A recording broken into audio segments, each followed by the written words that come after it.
I remember when I'm talking to same guy I'm talking to you about Delta. I'm like, hey, why don't you tell the story? I can't. Why not? I don't even want anybody to know I serve. Why? Mm-hmm.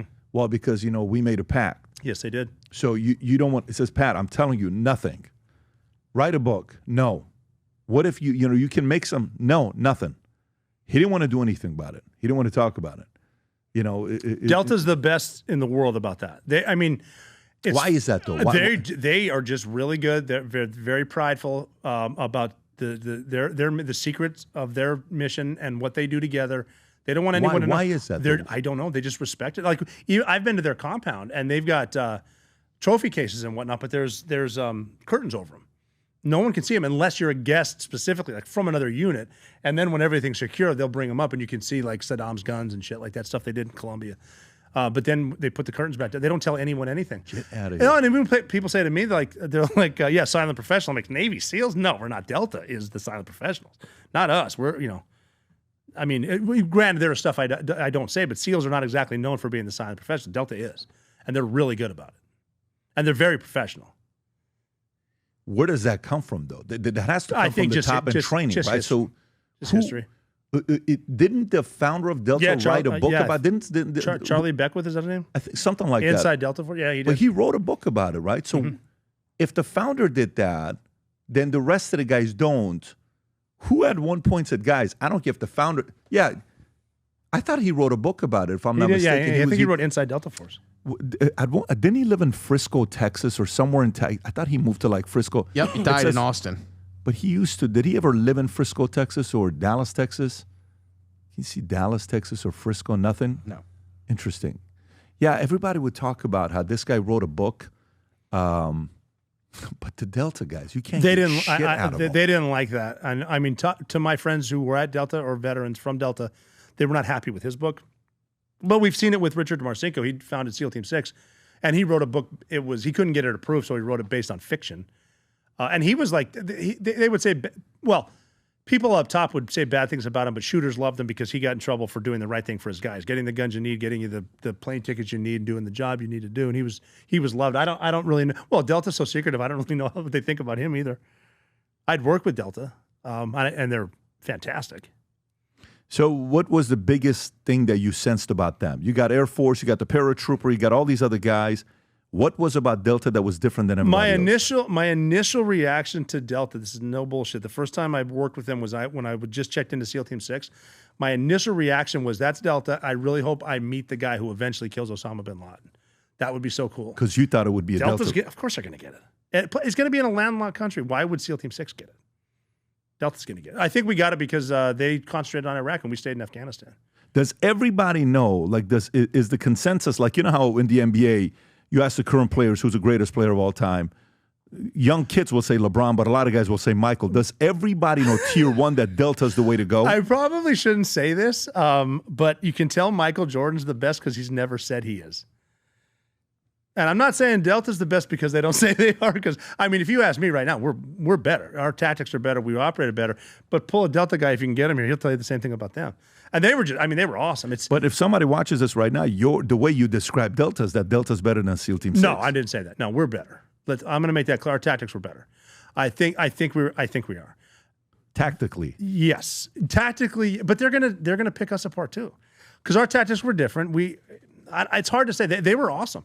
And could be jealousy for me because they had this mission called Vehicle Interdictions, the VIs in Iraq on Little Birds, and you're just sitting on a bench on the outside of a helicopter that's so small. When you want to take off, you just put your thumb here and the pilot squeezes it, and then you're hunting people. That's cool. I was jealous. Like, why don't we get that? Come on, man. And that's where even some of the animosity. Well, they're not that good. Yeah, they are. But I mean, even working with them, it was such a good. Even with Delta and it was SEAL Team 6, what I loved about it was every single day I get to go to work with people who were better than me. And there was no undermining. Like, I'm going to take his position by fucking him. I'm going to find out. Like, even with guys that would outshoot me, which is rare, I didn't want to try to screw with him. I would find out, why did you move that pouch from here to here? Mm-hmm. What time do you wake up and when do you work out? Do you go to the range first or do you go to the gym? What are you doing? What do you eat? When you go to bed, what's making you shoot faster? Are you concentrating on from here to here and that's slow? Because slow is smooth, smooth is fast. Why are you so fast? And everyone did that. And so, so we'd work with Delta, have different styles of training, but then we'd cross it and find the better way. And we were good at, because we're in Eastern Afghanistan, they're in Western Iraq, we would compare, well, here was the standard operating procedures.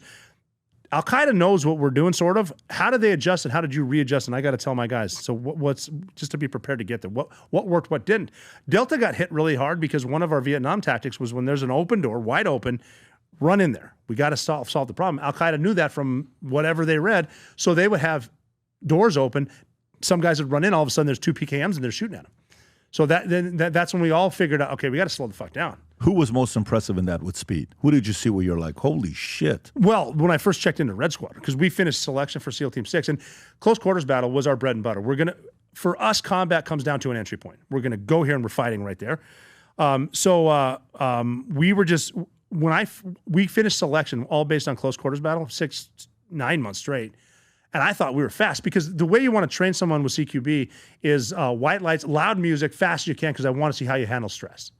You know, can you come to a situation, make a mistake, and get over it? And we'll talk about it later. Or do you dwell on that and make a bigger mistake? So you do that with speed.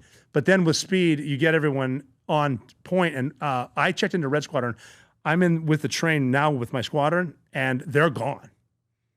And I missed, look, where did they, they're just going through the house fast. So they were that fast. And by the time I got to work with Delta, we were already that fast. But then it wasn't a question of who can go faster, it's who can go slower. Who can talk less? Who can effectively communicate without talking? Because I would see guys in house that, like, even when I was training my guys, a Hollywood thing is you put a bomb on the door, fire in the hole, and you blast it. I'm like, look, stop yelling fire in the hole. If you see an operator put a bomb on the door, I need you to assume it's going to blow up in 3 seconds. Stop yelling. Why don't you just yell, here we are? I had a guy in training one time, he turned a corner, pointed up, and yelled, stairwell. And I said, look, I'm watching you, and you pointed up. I'm assuming you either ran into a stairwell or there's a 15-foot Al-Qaeda guy. Either way, we're going up. Shut up. And it's like when you're done saying what you're saying, stop saying it, get rid of the noise, and just read off each other. Because all that adds to is a confusion, which is good initially to see how you handle the confusion, then slow down. And then we actually started backing off of bullshit. Like, we literally made it easier for us. We're going to stop with the lights. We're going to go quiet. We have night vision. I would even bring my guys into our kill houses when we had like a 4-story kill house, brand new, but they're through selection. So these are the best dudes the Navy has to offer us, and we're going to train them up.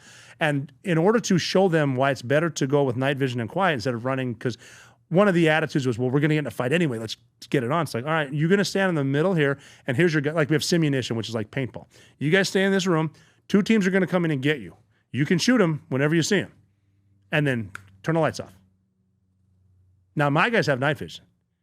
And all of a sudden, boom, boom, boom, boom, they're all dead. It's like, see, that's why we go quiet. You knew they were coming. Now, imagine if you're sleeping. You don't know they're coming. We're going to get you. This is how we win, so that's your lesson right there. You just got killed, you're dead. Now go do an hour worth of tire drags and come back. But by the way, was the Maya girl our people? Was she CIA or Yes. was she Mossad? She was the CIA. Hey, what is up? This is Robert J. O'Neill, former SEAL Team 6 operators. I was fortunate to be on some of the most high-profile missions in our very long war on terror. But I am now on Connect, and you can connect with me there, and we can literally talk about anything. You can text, we can do video calls, I can give you messages, and go to Connect, find me. Literally nothing is off limits. Any crazy questions you have that you may or may not want the answers to, I'm more than happy to do it. So find me on Connect. Again, this is Robert J. O'Neill. See you there. If you enjoyed this video, you want to watch more videos like this, click here. And if you want to watch the entire podcast, click here.